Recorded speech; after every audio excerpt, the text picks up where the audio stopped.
Bismillahirrahmanirrahim. Assalamu alaikum. This lecture is for BBA 8. The subject is International Business and Trade, and this is our lecture number 9, which is delivered by Ms. Zara Arif. This lecture is in the continuation of the previous lecture in which we are discussing about the chapter Direct Foreign Investment. In this lecture, we will discuss about the acquisition and the merger in detail. Techniques of direct foreign investment. The advantage of buying an existing local business outright as opposed to setting up an entirely fresh operations from scratch include the avoidance of startup delays and expenses and immediate possession of functioning administrative system with staff, distribution arrangement, etc. This presupposes, of course, that a suitable local business can be found and that its price is reasonable. On the other hand, the acquired business has to be integrated into the parent firm's organization and management systems. Old and technologically out of date equipment may be acquired, and implementing change in the purchased firm's operating methods might prove difficult. Acquisition.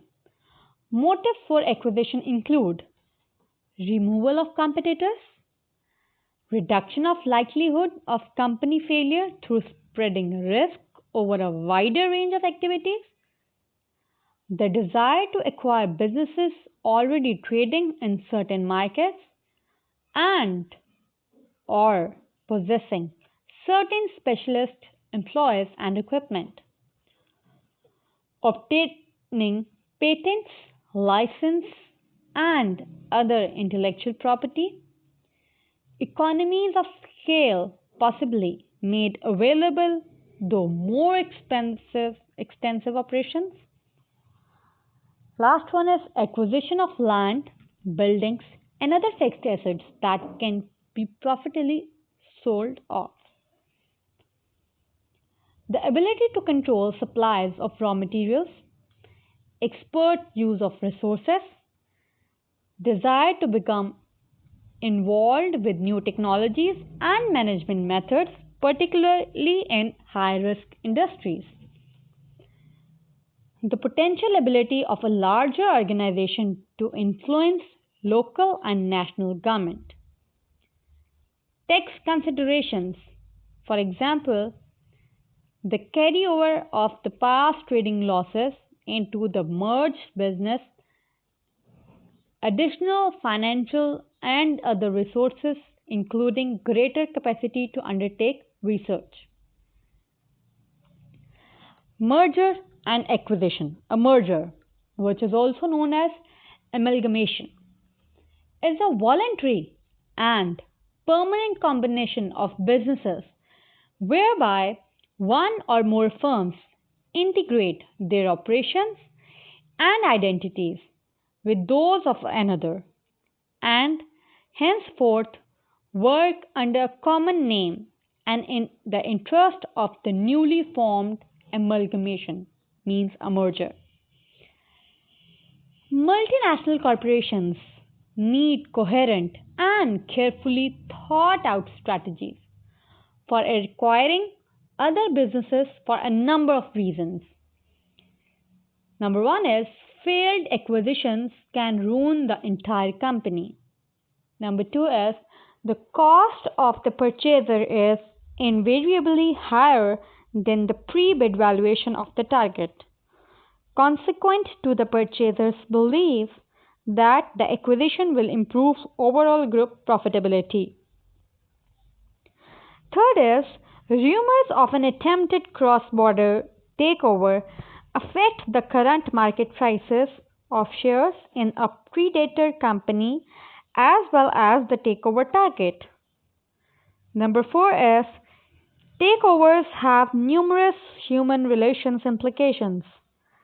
A major acquisition will lead to change in the duties and responsibilities of significant numbers of employees of both the acquired and purchasing businesses.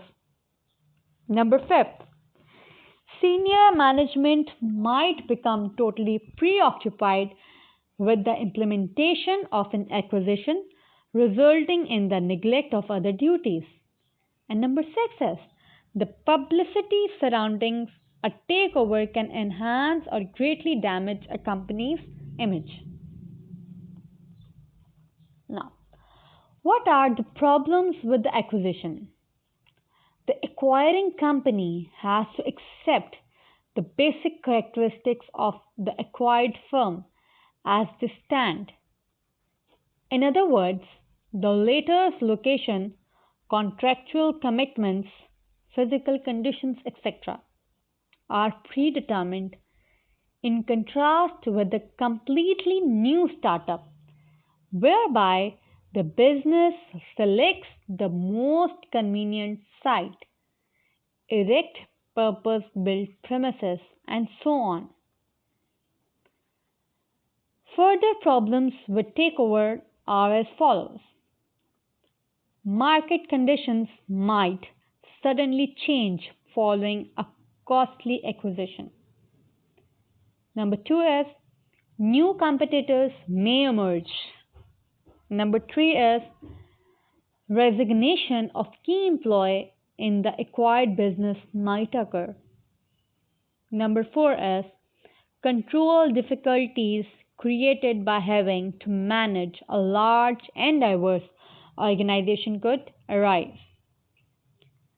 Number five is the activities, working methods, and organization structures of the amalgamating firms may turn out to be a fundamentally incompatible. Next, even if the smaller of the merging businesses is more efficient than the larger, it may have little or no influence on the decisions taken by the amalgamated company after the merger. Next, a firm which takes over another and pays for it in cash may subsequently become extremely short of liquid assets. Next, senior managers in one of the firms taken over might not be worth employing in the larger company, hence involving a new businesses in dismissals and subsequent employee compensation claims. Next, increased size can lead to diseconomies of scale rather than improved efficiency. Bureaucracy increases and internal communications become difficult.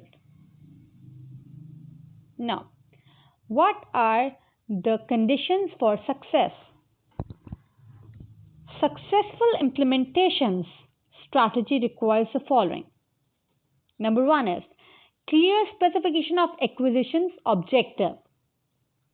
Number two, establishment of meaningful criteria for the choice of the firms to be acquired. Meaningful criteria. Number third is development of sound search procedures for finding suitable target businesses. Number fourth is careful planning of the entire process using export outside assistance where appropriate. Now, selecting acquisition targets. A number of factors need to be taken into account when choosing takeover targets, such as the following. The target's long term prospect. A company experiencing short term financial problems will pay poor dividends, and in consequence, the market price of its share will fall. Next is the caliber of the target's management team and whether existing management will recommend shareholders to accept or reject a takeover bid. Third is the number of the shareholders in the target company. A business with just a few dominant shareholders who are anxious to sell their shares will be easy to take over and vice versa. Share price of the target. The last one is the value of the target company's property and other assets, including its brand, goodwill, and trademark. Thank you.